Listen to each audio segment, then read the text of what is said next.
Unser Video eine Reise durch Europa. Hallo, ich bin Maria.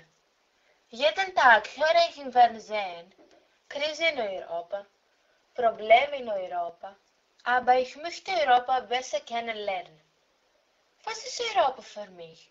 Es ist Zeit, mit meinem Auto durch Europa zu fahren und die Sehenswürdigkeiten großer Städte zu besuchen. Die Reise fängt in meiner Heimat, Griechenland an. 27 Länder sind in der Europäischen Union. Hier sind einige davon. Frankreich, in Paris, ist der Eiffelturm. Spanien, in Barcelona, liegt die Kirche Sagrada Familia. Italien, da ist der Schieferturm in Pisa. Belgien, in Brüssel, ist das Atomium. In Niederlande kann man die Windmühlen sehen.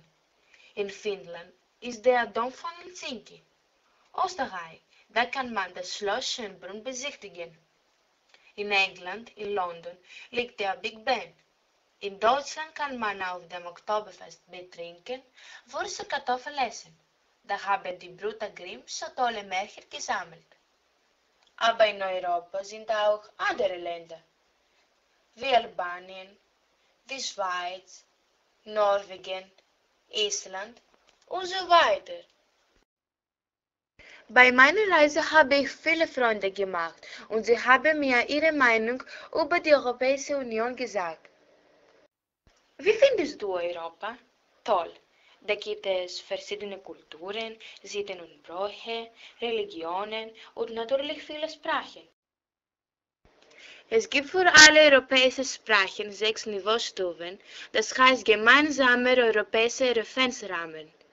Ich lerne seit 2 Jahren Deutsch und bin auf Niveau A2, aber mein Freund ist schon auf Niveau B2. Er kann schon gut Deutsch. Und du, was gefällt dir an Europa? Mir gefällt, dass es in meiner Schule ein E-Twinning-Programm gibt. Wir arbeiten mit anderen europäischen Schulen zusammen, wir schreiben uns E-Mails und erzählen viel über unser Leben und Schule. Das macht Spaß. Es gibt für uns Schüler das Comenius-Programm. Die Schüler kommunizieren mit Schülern aus anderen Ländern und besuchen sie in ihrem Heimatland.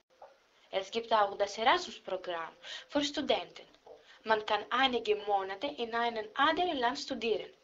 Es gibt noch das Europäische Jugendorchester.